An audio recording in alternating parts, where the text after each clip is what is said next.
Bom, pessoal, nessa videoaula nós vamos falar então sobre o pacote telas. O pacote telas contém todas as telas do sistema, né? Além daquela tela sistema que a gente já viu em outra videoaula. Nós temos a tela cadastro e as demais telas de cadastro. A ideia da tela cadastro é que ela faça todo o trabalho, vamos dizer assim, comum em todas as demais telas. Porque imagine o seguinte, se você tem dentro do seu sistema um conjunto de telas que faz exatamente a parte básica igual, por exemplo aqui, tela cadastro cidade e tela cadastro estado. Percebam que ela tem um conjunto de características semelhantes.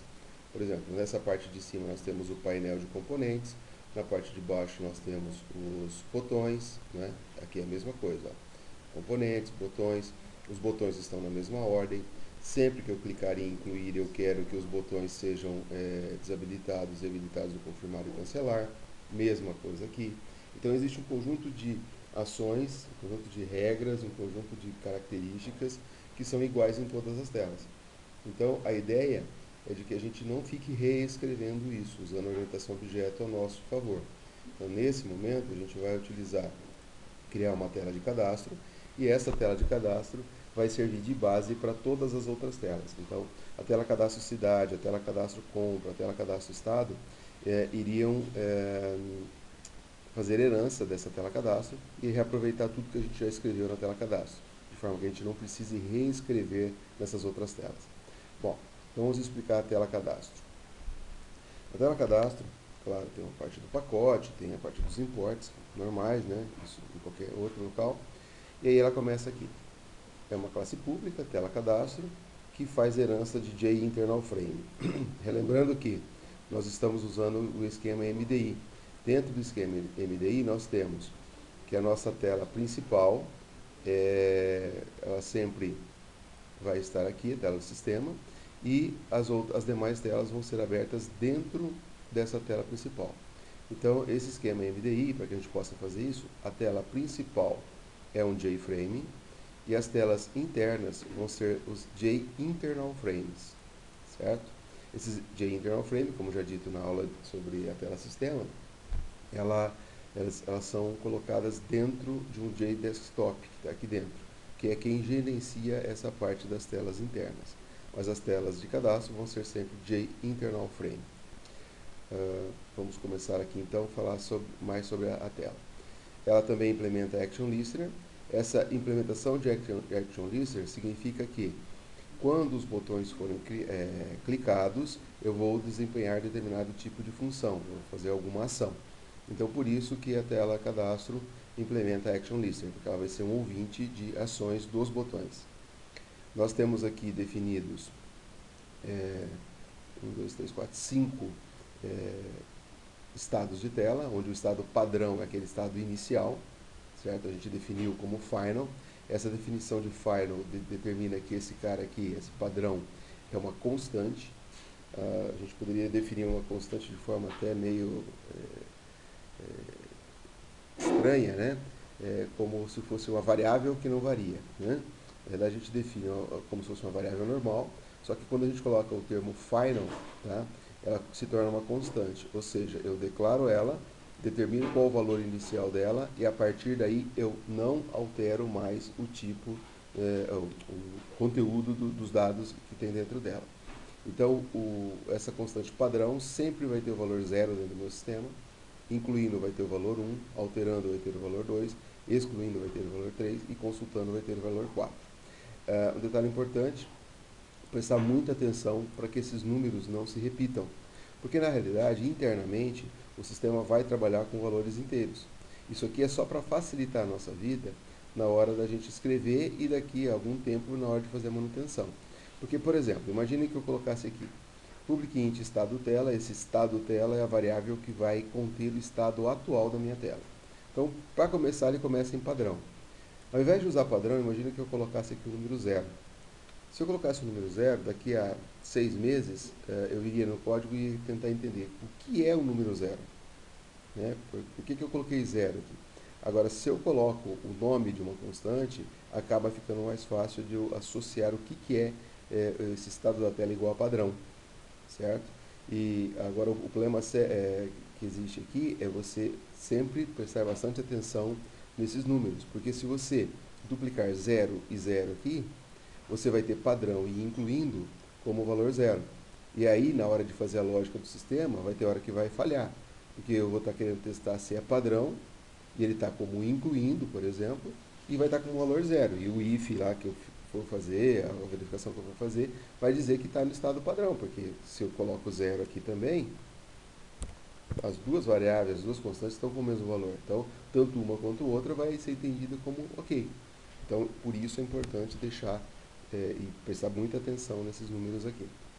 Então, como eu disse anteriormente, o estado da tela é uma variável que vai determinar qual é o estado que eu estou na minha tela, se eu estou no estado padrão, se eu estou incluindo, se eu estou alterando, se eu estou excluindo, se eu estou consultando.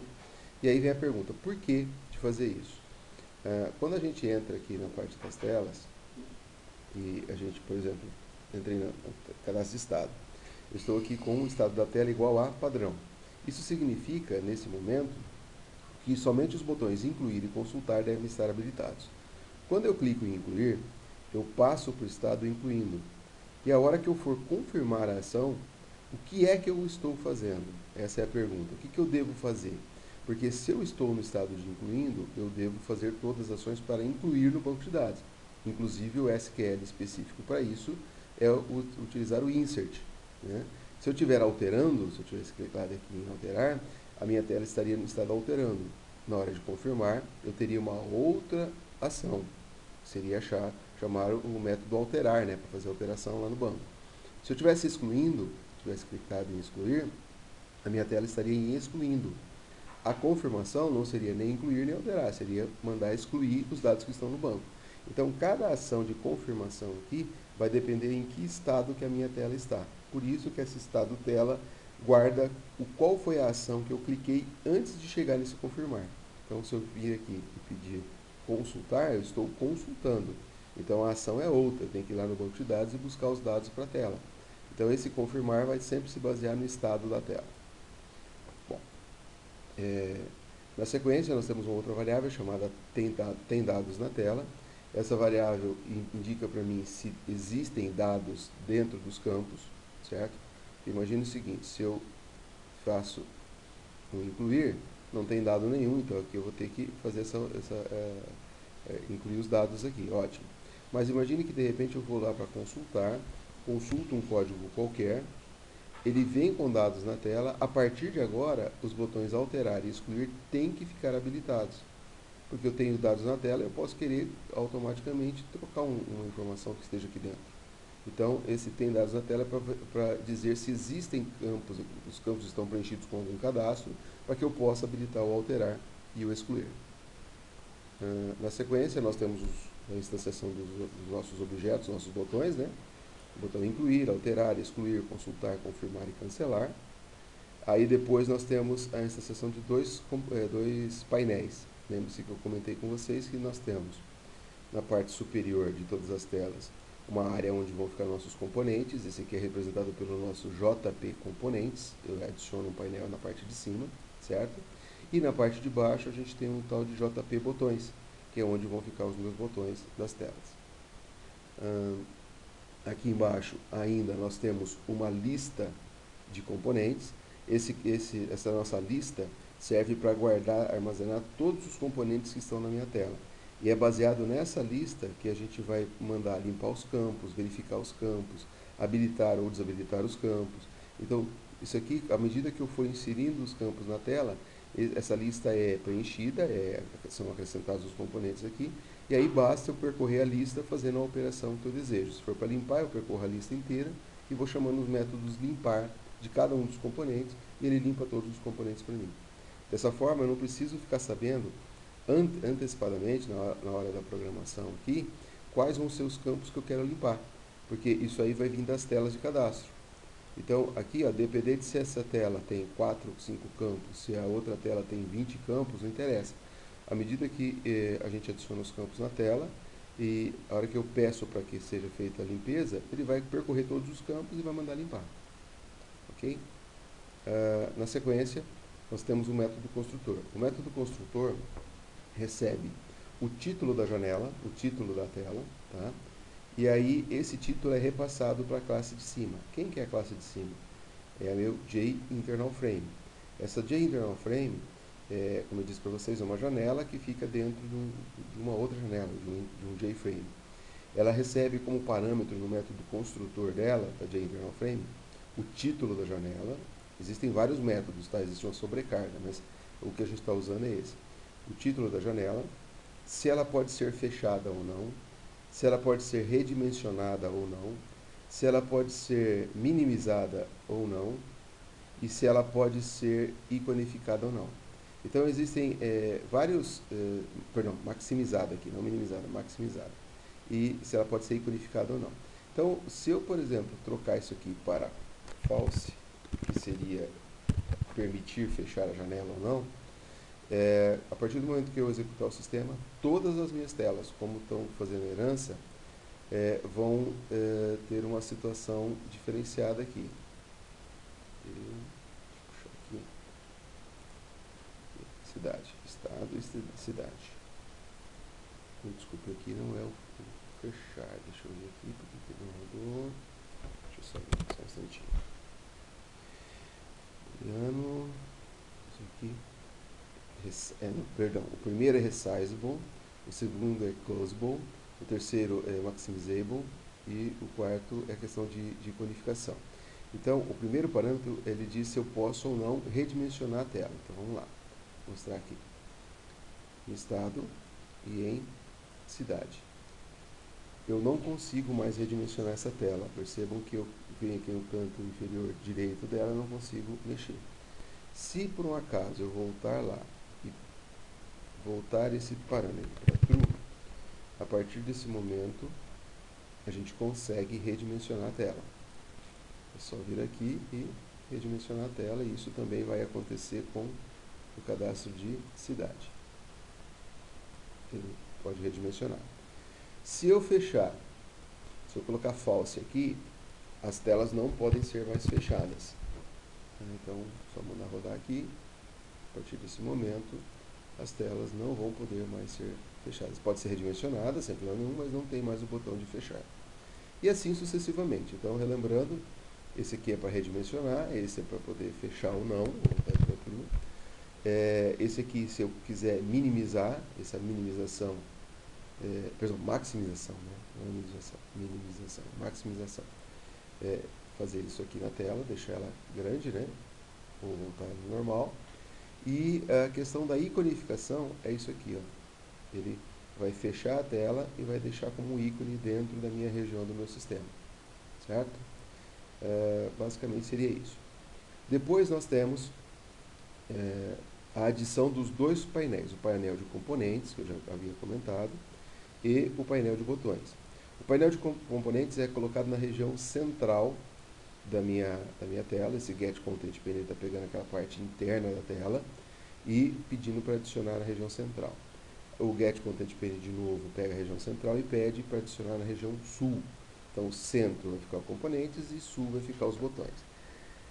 Vale dizer aqui também o seguinte: como todas as telas vão fazer herança dessa nossa tela, se eu trocar isso aqui para norte, a partir desse momento, os meus botões começam a ficar na posição de cima da tela e não mais naquela posição que estava aqui embaixo. Ó. Isso vale para a tela cadastro estado, vale para a tela cadastro estado, cidade, né? E assim por diante. Só a gente voltar aqui agora e colocar a região sul novamente.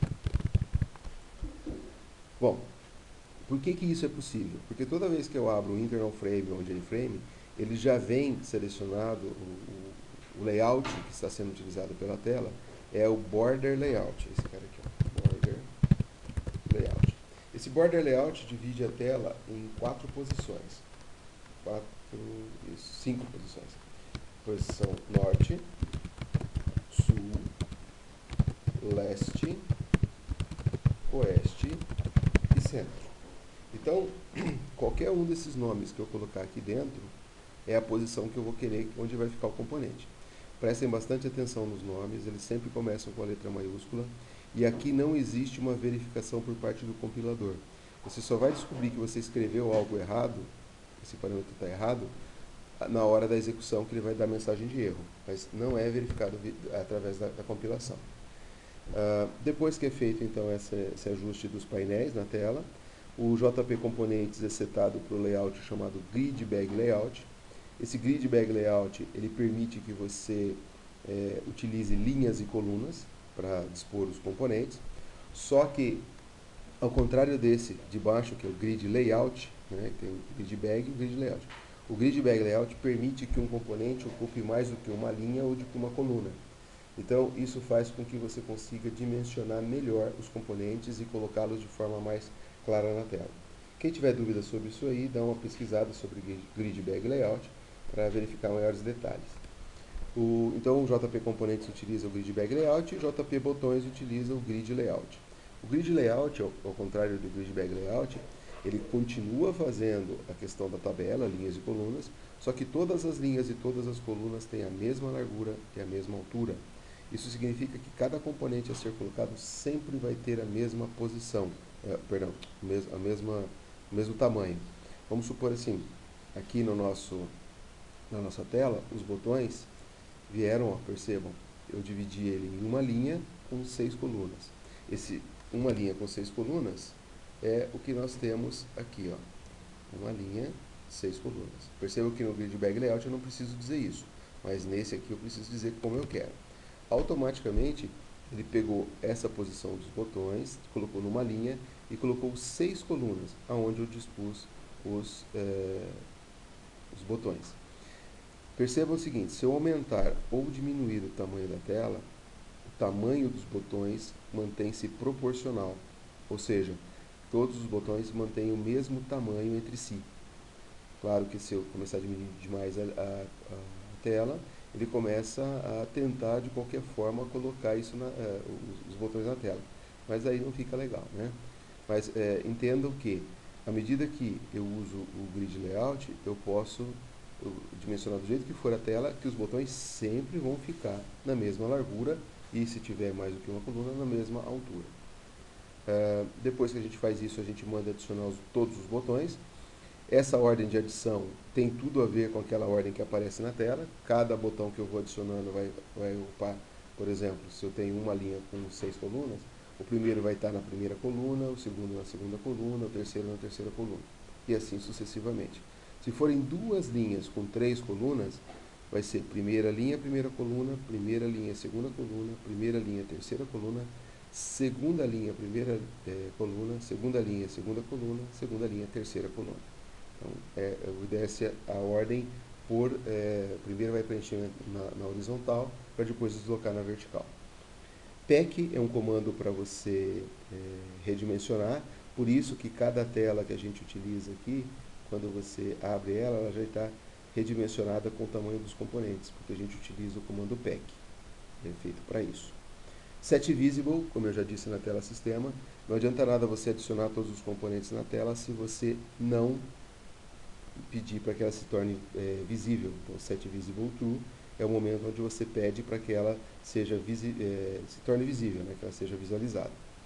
E habilita botões é um método que tem aqui embaixo, a gente já vai explicar.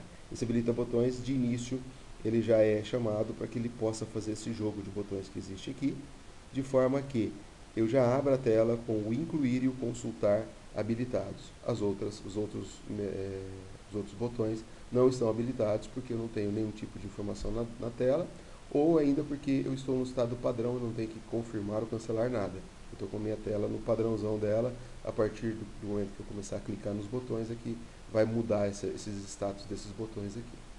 Bom, o adiciona botão JB incluir, ele foi criado, notem que é um método em português, então é um método nosso, não é do Java. Ele tem a seguinte situação: eu recebo o botão como parâmetro e ele faz duas ações. Para que eu não ficasse repetindo um monte de ações aqui, né, para cada botão adicionar duas linhas, eu criei o adiciona botão, chamo o método e faço ele aqui, ó. Então, a primeira ação é adicionar no meu painel de botões o botão que me foi passado como parâmetro. Então, quando eu estou passando o JB incluir, esse JB incluir entra aqui como parâmetro, então eu estou adicionando no JP botões, adicionando o meu JB incluir que entrou aqui. Depois, o meu próprio JB incluir, que veio como parâmetro, vai adicionar como listener a própria classe. Então, nesse momento, eu estou dizendo, olha, botão, toda vez que alguém clicar em você aí, me avisa. Ou toda vez que alguém bater o Enter em cima de você, ou seja, selecionar você, você me avisa. Tá? Avisar quem? Avisar a própria classe. Lembre-se que eu estou podendo fazer isso porque esse this tem aqui em cima um implement action listener. A gente dá o Ctrl Shift I se tiver erro de importação e depois pede para implementar um método específico, que é o, aqui, vou procurar ele, aqui, o Action Performance, certo? A gente já viu isso em outras videoaulas, então não vou ficar explicando de novo. O Action Performance vai receber, então, o evento, e baseado no evento eu pergunto quem foi que foi selecionado. Como todos os botões estão chamando o adiciona botão, todos eles estão adicionando a classe como listener. Então, qualquer um dos botões que seja pressionado, automaticamente vai fazer com que seja chamado esse método aqui. Esse método aqui, ele vai verificar quem foi a fonte, quem chamou o evento, tá? E vai dizer, quem gerou o evento, na verdade, né? E vai sair verificando. Se foi o incluir, a gente vai chamar um método chamado incluir, que está aqui embaixo. Pois cada um desses tem um método específico. O alterar vai ter o método alterar, o excluir vai ter o método excluir, o consultar vai ter o método consultar, o confirmar vai ter o método confirmar e o cancelar também vai ter o seu método cancelar, certo? Bom, o que esses métodos fazem? O incluir, quando você clica no incluir, ele muda a tela para estado incluindo e chama o habilita botões. Bom, agora vamos explicar o que o habilita botões faz. O habilita botões nada mais é do que um conjunto de regras que a gente faz para os botões.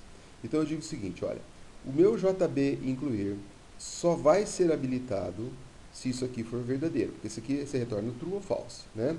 Então o set enable ele espera, você quer que eu habilite true ou você não quer que eu habilite false. Então quando eu faço isso aqui, ó, estado da tela igual a padrão, eu estou verificando, escuta, o estado da tela é igual a padrão? Se for, ele vai retornar true. Isso aqui é uma expressão lógica. Se não for, ele vai retornar false. Então, como isso aqui vai me retornar sempre true ou false, dependendo do valor do estado tela, eu posso afirmar que o meu JB incluir só vai ser habilitado quando o estado da tela for padrão. Que é isso que a gente quer. A gente só quer que a minha tela seja habilitada quando, ou perdão, minha tela não, o meu botão incluir só seja habilitado quando eu não estiver fazendo nada. Se eu estiver no meio de uma inclusão ou de uma alteração, eu não posso estar com esse botão habilitado. Correto? Se eu estiver no meio da exclusão, então incluir. Opa, mudou o estado para incluindo. Então a partir de agora eu não tenho que estar com esses botões habilitados, porque eu estou com os campos abertos para o meu usuário poder digitar os dados dele. Se ele quiser, ele pode clicar em cancelar ou em confirmar, dependendo do caso. Se ele clicar, por exemplo, em cancelar, ele vai voltar para o estado padrão e aí sim eu posso pedir para incluir novamente ou para consultar e assim por diante. Então é aqui que é feito esse controle, certo? O jogo de botões é feito aqui. O alterar basicamente é a mesma coisa do incluir, só que eu só posso alterar se ele estiver no estado padrão e tiver dados na tela. Lembra da variável tem dados na tela? É aqui que a gente controla ela. De início não tem dados na tela, então ele aqui vai retornar true e ele não vai chegar nem a fazer a verificação, perdão, vai fazer a verificação sim. Ele vai chegar aqui, vai fazer essa verificação e na sequência ele vai perguntar, escuta, estou em padrão, ótimo. Tem dados na tela? Não. Então quando eu tenho numa tabela verdade um true aliado a um operador AND, e na segunda parte eu tenho um false, qual é o resultado final disso? Um false, não é isso? Então o alterar não é habilitado. Esse E comercial duplo serve pelo seguinte, a gente chama ele de E lógico. É claro que o outro E também é utilizado em operações lógicas, mas o objetivo principal desse cara é o seguinte. Imagina que o estado da tela estivesse incluindo, por exemplo. De cara, isso aqui já ia me retornar false. Então, se ele retorna false e eu tenho uma operação E lógica aqui, ele nem tenta fazer a segunda parte. Por quê? Porque se isso aqui é false, qual é a situação que eu poderia ter aqui que iria me retornar um true? Nenhuma. Quando o primeiro cara é false, nunca, por mais que eu mude isso aqui à direita, se eu tenho um operador E, ele vai me retornar alguma coisa diferente de false. Então eu não preciso nem verificar a segunda parte. É assim que funciona. Se eu quisesse fazer a verificação das duas partes, eu trocaria o E duplo por um E simples. Aí ele poderia fazer. Aí ele faria as duas partes. O excluir parte do mesmo princípio do alterar. O consultar o consultar, desculpa. O consultar tem o mesmo princípio do incluir, né? E o confirmar e cancelar, eles verificam se a tela não está no estado padrão. Porque eu só posso confirmar alguma operação se ela for incluindo, alterando, excluindo, consultando. Nunca eu vou ter que confirmar uma operação no estado padrão, porque no estado padrão eu não estou fazendo nada. Então, por isso que é a negação, né? Isso aqui é como se fosse diferente, né? Esse aqui é o sinal de igual, esse aqui é o sinal de diferente, para verificar o seguinte: se for diferente de padrão, então pode habilitar. Mesma coisa para cancelar. Se for padrão, isso aqui vai me retornar false, né? Essa operação vai me retornar false, e ele não habilita. Então, habilitar botões faz esse jogo aí. Bom, então voltando aqui ao incluir.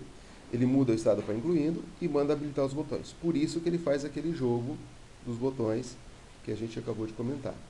Estado padrão, habilitou os dois. Quando eu cliquei em incluir, ele chama o método, ele altera o valor da tela, né, o estado da tela para incluindo, e chama de novo o método habilitar botões, que faz aquele jogo. Como eu não estou mais em padrão, estou incluindo, nem este, nem este, nem este, nem este vai poder habilitar.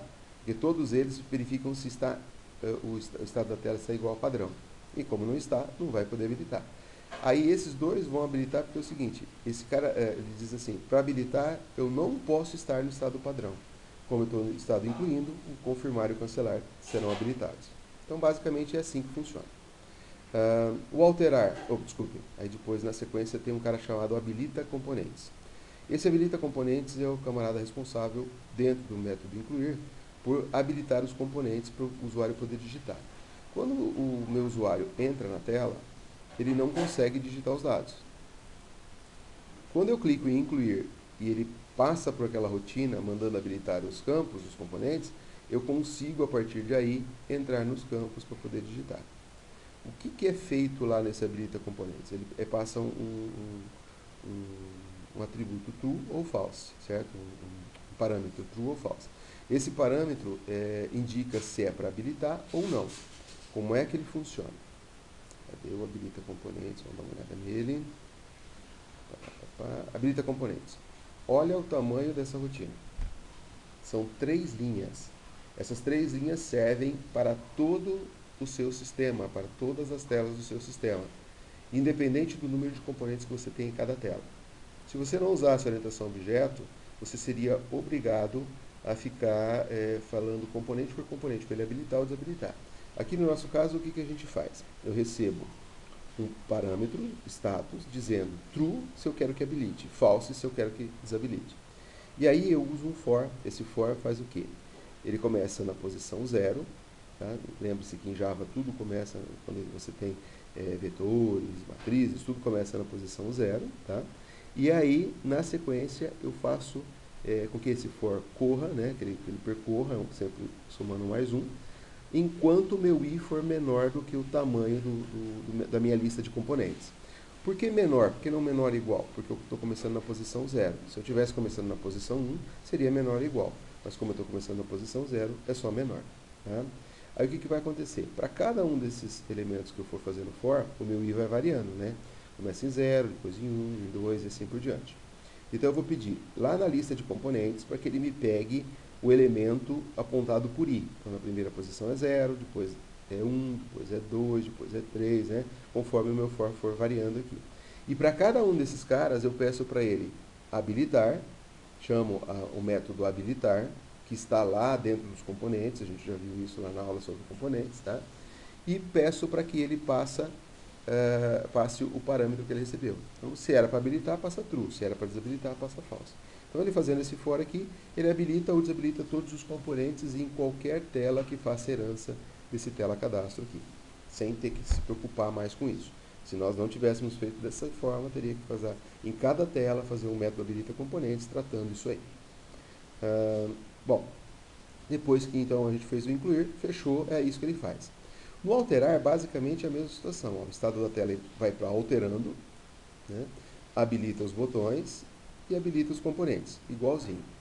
No excluir, quando o camarada clicou excluir, ele chamou aqui, ele vai mudar para excluindo, só que ele não habilita os componentes, ele simplesmente faz o jogo de botões. Porque qual é a necessidade durante uma exclusão da gente habilitar componentes? O usuário não vai alterar dados, ele está querendo excluir. Então, por isso, não é necessário ficar alterando o estado dos componentes, se ele está habilitado ou não. O consultar, basicamente, é a mesma situação do nosso amigo alterar, certo? Na realidade, aqui tem um erro, ó, pode tirar esse habilita componentes, tá? Porque quando eu consulto, eu simplesmente busco os dados que estão no cadastro e trago para cá. Eu não tenho que habilitar componentes, eu só vou habilitar componentes se eu pedir para incluir ou para alterar, né? Então, no consultar, ele busca apenas os dados. Então, ele altera para consultando e manda habilitar os botões, fazer o jogo de botões. Quando eu peço para confirmar, aí muda de figura. Então, nota o seguinte, eu vim aqui, solicitei para que fosse feita uma inclusão de um estado, ele habilitou os campos, eu estou digitando o código do estado, por exemplo, depois a gente vai ver como faz isso aqui ser automático através do banco. Aqui eu digito um estado qualquer, por exemplo, Minas Gerais, MG, beleza. Quando eu for clicar em confirmar, eu preciso saber qual é o estado na minha tela. O que eu estou fazendo? Eu estou incluindo, eu estou alterando, eu estou excluindo, eu estou consultando. Essa ação de confirmação é baseada em qual ação prévia selecionada. Então é esse o momento onde a gente vai verificar. Se for confirmar, eu vou ter que verificar os campos e assim por diante até chegar à gravação. Vamos ver lá. Então é o seguinte, ó, confirmar. A primeira coisa que eu pergunto é o seguinte, aqui, ó, nessa rotina aqui é a parte da inclusão. O estado da tela está incluindo? Está igual a incluindo? Opa, tá. Então o usuário tinha clicado em incluir, informou os dados e está confirmando a inclusão agora. Então a primeira coisa que eu faço é fazer isso aqui, ó. A parte da validação dos componentes. Escuta, o que o cara digitou lá dentro dos componentes é válido? Os componentes são válidos? Existe a regra de validação foi atendida? Então, a primeira pergunta é essa. Mas notem que esse aqui ele me retorna assim. Se os componentes forem válidos, ele me retorna true.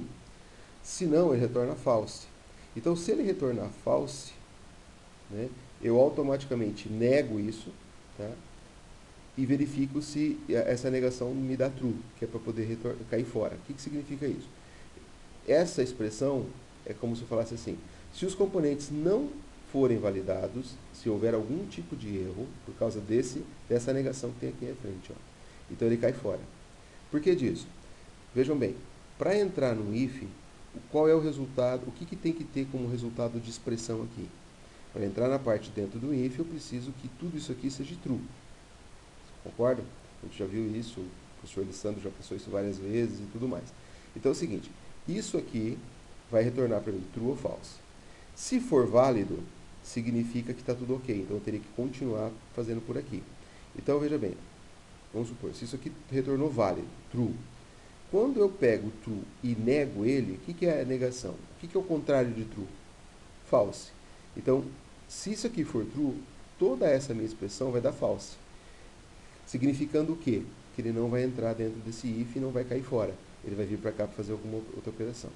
Agora, se isso aqui me der false, ou seja, não existem componentes que são inválidos dentro do sistema, né, ele não conseguiu validar todos os componentes de forma correta, ele vai me dar false. Eu vou negar o false. Quando você nega o false, é a opção ao contrário. Então, o false se torna true. E aí, então, ele vai entrar no if, caindo fora da rotina de confirmação, voltando para que o usuário possa preencher e melhorar os dados dele lá. Bom, o que esse valida componentes faz? Vamos lá. O valida componentes, ele passa por um processo de verificação de todos os componentes. O processo é basicamente o seguinte, ele verifica se todos os campos obrigatórios foram preenchidos e se os campos que têm preenchimento, o preenchimento está correto. Por exemplo, a data está correta, o CPF está correto e assim por diante. Como é que ele faz isso? Ele usa 3 variáveis, erros obrigatórios, erros inválidos e erros total. Todas as 3 variáveis são strings e começam zeradas, significando que se ele chegar até embaixo, com todas as variáveis zeradas, não houve erro nenhum. Agora, se chegar com a variável com algum conteúdo dentro delas, significa que houve algum tipo de erro. Como é que é feita essa verificação? Imagine aqui, nós temos um for, um único for, que vai verificar tudo isso para a gente. De novo, isso aqui é válido para todas as telas do meu sistema que herdarem tela cadastro. Eu não vou ter que reescrever código nenhum em nenhuma das outras telas. Então, com isso, eu tenho um ganho muito significativo. Eu não tenho que ficar perguntando, escuta, a data de nascimento é válida, e o CPF é válido, e aquilo é válido, e aquilo outro é válido. Eu tenho essa rotina que é feita toda dentro desse sistema, dessa tela, e é herdada para todos os locais e fecha. Com essas 1, 2, 3, 4, 5, 6, 7, 8 linhas aqui, eu faço a verificação total. Claro, o resto aqui é mensagem, mas a verificação mesmo é feita nessas 8 linhas. O que compõe essas 8 linhas? Um for, começa aqui e termina aqui, certo? Então, nós temos esse for aqui, ó, fazendo uma verificação, passando por todos os componentes, começa em 0, enquanto ele tiver meu i menor do que o tamanho dos componentes e mais. O mesmo esquema do habilita componentes que a gente acabou de ver, tá? E aí o meu i vai ficar variando aqui, 0, 1, 2, 3 e assim por diante. Aí ele vai sempre perguntar assim, escuta, lá na minha lista de componentes, pegue o componente que está na posição de i. Então 0, depois 1, 2 e assim por diante. Bom, componente que está lá na posição i, você é obrigatório? Ele vai me retornar true ou false. Se ele é obrigatório ou se ele não é obrigatório. A aula de componentes explica exatamente isso aqui, tá? Bom, se ele for obrigatório, aí ele vai fazer aquele e duplo, né? Verificando o seguinte, bom, isso aqui é verdadeiro, então deixa eu tentar ver o resto aqui. Esse camarada aqui, o mesmo componente, né? É vazio? Opa, é. Ele é obrigatório e é vazio. Então nós temos uma situação de erro. Por quê? Porque um campo obrigatório tem que ser preenchido. Se ele é vazio, está com erro. Então, neste caso, eu pego aquela erros obrigatórios que inicialmente estava sem nada e falo que ela é igual a ela mesma, mais os componentes, né, esse componente que a gente está avaliando na posição i, get dica, ou seja, eu pego o nome do componente e vou colocando um /n na frente. Com essa parte aqui, dentro do for, o que eu estou fazendo aqui é listar todos os componentes que estão na situação de obrigatório, mas porém são vazios. Então ele vai listar nos erros obrigatórios todos os componentes que estão inválidos, sempre quebrando a linha, fazendo mais ou menos isso aqui, ó. Note aqui, ó. Ele vai listar todos os campos para mim. Bom, depois disso, nós vamos ter aqui a mesma situação para os campos inválidos. Vai fazer mais ou menos a mesma verificação, só que aqui ele só tem que perguntar se o componente não é válido. Ó. A expressão aqui, não é válido. Se esse cara não é válido, automaticamente lá nos erros inválidos, que é uma outra variável, eu vou dizendo quais são os campos que são inválidos, e listando da mesma forma que a gente listou o esquema dos campos obrigatórios e não preenchidos. Quando ele terminar o for, essas duas variáveis podem estar zeradas, como elas começaram, ou podem ter algum conteúdo dentro delas. É nesse momento que a gente faz a seguinte pergunta para ele, depois do for. Escuta, o erros obrigatórios, esse cara aqui pergunta se é vazio, mas como ele está negando, ó, o erros obrigatórios não está vazio? Se ele não está vazio, significa que, ao contrário do que a gente começou aqui, ele entrou em algum momento dentro desse if, ou seja, ele colocou algum valor dentro dessa variável. Colocando o valor dentro da variável, então a gente fala o seguinte, então beleza, teve erro. Então eu simplesmente pego a variável erros total, que vai ser aquela variável que vai imprimir todos os dados para mim na tela. E vou falar para ela, então vamos começar lá. Os erros, os campos abaixo são obrigatórios e não foram preenchidos. 2 pontos, quebra a linha 2 vezes e coloca o conteúdo daquela lista de campos que foi colocada aqui, ó, foi gerada aqui. Tá? Então, por isso que quando eu executo, ele faz aquela operação para a gente. Ó. Os campos abaixo são obrigatórios e não foram preenchidos. E aí, a lista deles. Então, essa variável que está sendo escrita aqui é a variável erros total. Bom, Mas acontece que não existe só erro de obrigatoriedade. Depois que ele passa por essa verificação, ele vem aqui e vai fazer a outra verificação. Escuta, a erros inválidos não está vazia? Se ela não estiver vazia, significa que eu entrei em algum momento nesse if aqui e coloquei o nome de algum campo. Então, o que a gente vai fazer? Erros total é igual a erros total, porque ele pode ter entrado dentro desse if, então eu vou manter todo o conteúdo que foi colocado aqui por esse if e vou adicionar, então, ó, erros total é igual a erros total que eu já tinha antes, mais 3 quebras de linha, que é para dar um espaçozinho, e aí ele escreve assim, os campos abaixo são inválidos, quebra mais algumas linhas, e coloca a lista dos campos que foram considerados inválidos, que foram preenchidos aqui. Terminado isso, a gente vai para a última verificação. Se ele, por algum motivo, entrou em algum desses 2 ifs aqui, significa que ele alterou o valor da nossa variável erros total. Ela não tem mais um campo em branco, ele tem alguma informação ali dentro. Então, significa o seguinte, que, ó, se erros total não estiver vazia, não, aqui. Então, se ela não estiver vazia, significa que tem informação lá dentro. Então, mensagem para o usuário que passa qual é a mensagem, que é erros total. Então, tem todos os dados lá dentro. Tá? E retorna false, dizendo assim, olha, infelizmente os dados não foram validados, deu algum erro aqui de validação. Se ele não estiver, se ele não entrar aqui, ou seja, indicando que a string está vazia, que está tudo ok, ele não emite a mensagem, porque ele vai entrar no else. Né? Então ele não emite a mensagem e vai simplesmente retornar true. Ó, deu certo, está tudo bem, pode continuar. Ok? Então é isso que o nosso valida componentes faz. Lembrando, isso aqui é feito para todas as telas e resolve nossos problemas nas telas. Tá? Bom, então vamos voltar aqui. No nosso confirmar, então estava incluindo, verificou os componentes, se retornou, se não validou, né, se houve algum erro, ele cai fora. Em não caindo fora, ele vem para cá para fazer uma outra operação. Essa outra operação nada mais é do que tentar chamar a rotina de inclusão no banco de dados. Essa rotina incluir BD está definida aqui embaixo, tá? E a gente já explica ela. E ela retorna para mim true, se conseguiu fazer inclusão no banco de dados, ou false, se não conseguiu fazer inclusão no banco de dados. E aí entra aquela mesma situação. Se ele não conseguiu fazer inclusão, ó, tem uma negação aqui, caia fora. Por quê? Porque houve algum erro e ele vai voltar para a tela, já deu a mensagem para o usuário, vai voltar para a tela e vai ficar esperando lá para ver o que vai acontecer. Mas eu não posso simplesmente passar como se tivesse incluído. Ele tem que voltar lá para o usuário perceber, deu erro, não consegui incluir, por algum motivo, o banco de dados estava fora do ar, enfim, qualquer coisa do gênero. Tá? Bom, se por um acaso ele não conseguiu, né, não houve o êxito, ele cai fora aqui. Se houve êxito, ele vem para cá e vai dizer para mim assim, ó, tem dados na tela igual a true, porque a partir do momento que eu confirmei uma inclusão, os dados que eu acabei de incluir estão na tela. E aí, o botão alterar e excluir podem ser habilitados. Então aí a gente está colocando a situação de ter dados na tela. Muito bem.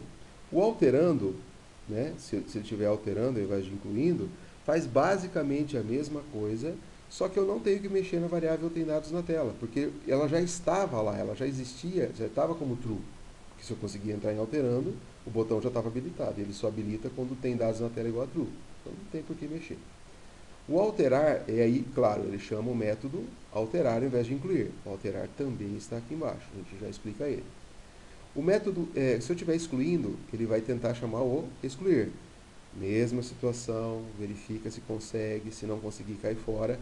E se ele conseguir, aí a partir desse momento a gente fala assim, ó, tem dados na tela igual a false, porque eu acabei de excluir os dados que estavam na tela. Então eu não posso afirmar que aqueles dados, que a tela tem dados lá dentro. Tá? Na realidade, aqui eu teria que ter um método chamado, por exemplo, limpa componentes. Esse método não existe ainda. Vamos criar ele bem rapidinho aqui, só para a gente resolver isso. Ó, o limpa componentes, vou colocar perto do valida, do habilita componentes, habilita componentes. Habilita componentes, que basicamente é a mesma coisa, quer ver? Então, Ctrl C aqui. E aí você faz assim, ó, limpa componentes, tira parâmetro, não vou ter parâmetro, E aqui, ao invés de você chamar o método habilitar, você chama o método limpar. Está resolvido o nosso problema. Então, a partir de agora, quando a gente for excluir os dados, né, confirmar a exclusão dos dados aqui, ó, a gente pede para ele limpar os componentes também. Então, tem dados na tela falsa e limpa os componentes. Se quiser colocar até essa linha antes de dizer que tem dados na tela falsa, pode colocar assim. O consultando, basicamente, não tem que verificar nenhum tipo de informação. Notem que no excluir, eu não valido os componentes, porque se eu estou excluindo, o usuário não digitou nada, ele está excluindo. Então não tem por que validar componentes, ele simplesmente chama o método excluir. O consultar também só chama o método consultar. E no retorno, se deu tudo certo, se ele conseguiu consultar, se ele não conseguiu, ele cai fora. Se ele conseguiu consultar, ele diz que existem dados na tela, porque, teoricamente, os dados vão estar lá, se você acabou de fazer uma consulta, né? Bom, e independente de qualquer situação que passou isso aqui, quando eu terminar a confirmação, tá, se ele chegou até aqui embaixo, significa que o estado da tela tem que voltar para padrão, porque eu acabei de fazer uma confirmação de alguma operação e ela volta sempre para o estado padrão. Peço para fazer o jogo de botões e peço para desabilitar todos os componentes. Por qualquer motivo lá já sai desabilitando para não ter problema, porque eu estou no estado padrão, o estado padrão não tem que fazer nada. Eu vou ter que clicar no incluir, no alterar, no excluir, se eu quiser fazer alguma ação. O cancelar é um pouquinho mais simples, né? Ele simplesmente volta a tela para o estado padrão, habilita os botões e desabilita os campos, certo? Nesse cancelamento aqui, o que a gente pode fazer é saber o seguinte, ó, se o estado da tela for igual a inserindo, só que a gente vai ter que colocar esse if antes, né? Aqui. Se o estado da tela for igual a inserindo, ou o estado da tela for igual a alterando, o cara estava mexendo nos campos. Inserindo ou incluindo? Acho que é incluindo, né? Deixa eu ver aqui, só um instantinho. Incluindo. Se o camarada estivesse incluindo ou alterando, ele estava mexendo no conteúdo dos campos. E aí quem garante que aqueles conteúdos, por exemplo, de uma alteração, o cara já não tinha alterado alguma coisa e clicou em cancelar. Então, se isso aconteceu, nós simplesmente vamos pedir para ele limpa componentes, certo? E vamos dizer que tem dados na tela igual a false. Só para que a gente garanta que não tenha nenhum tipo de problema. O cara estava no meio de uma alteração e desistiu de alterar. Então a gente limpa os componentes e diz que não tem dados na tela. Se ele precisar, ele vai consultar de novo e vai fazer toda a operação novamente. Se ele estava no meio de uma inclusão, clicou em cancelar, vai limpar os componentes e vai dizer que não tem dados na tela. Ok? E aí passa pelo processo normal. Vai para padrão, habilita os botões e habilita os componentes. Bom, nós vimos que em todos esses métodos para cima, a gente chamava algumas opções de banco de dados. Incluir BD, alterar BD, excluir BD, consultar BD. E aí, esses métodos estão aqui, ó. Só que todos eles, nessa classe tela cadastro, vão retornar true, como se tivesse tudo ok, tá? Só que tem uma observação muito clara aqui, ó. Método a ser redefinido nas subclasses. Método a ser redefinido nas subclasses. Porque aqui sim eu preciso saber quais são os campos de cada tela, mandar para o bojo correto. Então aí eu vou ter que fazer um trabalho um pouquinho melhor lá. Esses métodos vão ser redefinidos em cada uma das telas. Aqui acabou, deixa eu ver se tem mais alguma informação que a gente precisa. Cancelar já foi, confirmar, isso aqui ok. Action Performance já explicamos, habilita botões já explicamos. Valida componentes já, limpa componentes fizemos agora, habilita componentes já, adiciona componente, tá, adiciona componente ainda não, adiciona botão a gente já viu, ok. Então, esse adiciona componente a gente vai explicar ali daqui a pouquinho, tá, na aula onde eu vou falar sobre a parte das telas de cadastro propriamente ditas, tela de cadastro de estado, de cidade, assim por diante. Nós vamos encerrar nossa aula por aqui.